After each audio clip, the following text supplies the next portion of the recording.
First Peter chapter 3.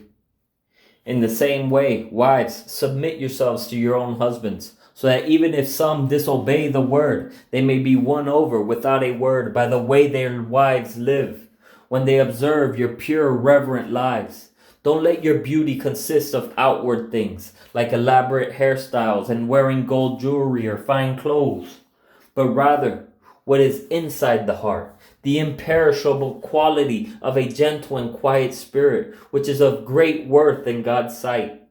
For in the past, the holy women who put their hope in God also adorned themselves in this way, submitting to their own husbands, just as Sarah obeyed Abraham, calling him Lord. You have become her children when you do what is good and do not fear any intimidation. Husbands, in the same way, live with your wives in an understanding way, as with a weaker partner, showing them honor as co-heirs of the grace of life, so that your prayers will not be hindered. Finally, all of you, be like-minded and sympathetic, love one another, and be compassionate and humble, not paying back evil for evil or insult for insult, but on the contrary, giving a blessing, since you were called for this, so that you may inherit a blessing. For the one who wants to love life and to see good days, let him keep his tongue from evil and his lips from speaking deceit. And let him turn away from evil and do what is good. Let him seek peace and pursue it. Because the eyes of the Lord are on the righteous, and his ears are open to their prayer. But the face of the Lord is against those who do what is evil.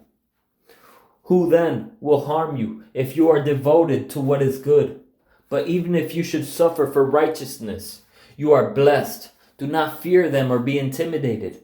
But in your hearts regard Christ, the Lord, as holy, ready at any time to give a defense to anyone who asks you for a reason for the hope that is in you. Yet do this with gentleness and reverence, keeping a clear conscience, so that when you are accused, those who disparage your good conduct in Christ will be put to shame. For it is better to suffer for doing good, if that should be God's will, than for doing evil. For Christ also suffered for sins, once for all, the righteous for the unrighteous, that he might bring you to God.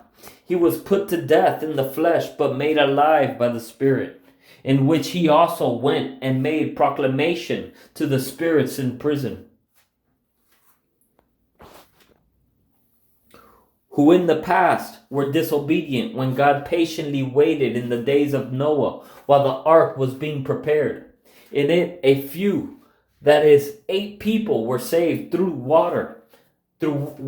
Baptism, which corresponds to this, now saves you, not as the removal of dirt from the body, but the pledge of a good conscience toward God through the resurrection of Jesus Christ, who has gone into heaven and is at the right hand of God, with angels, authorities, and powers subject to him.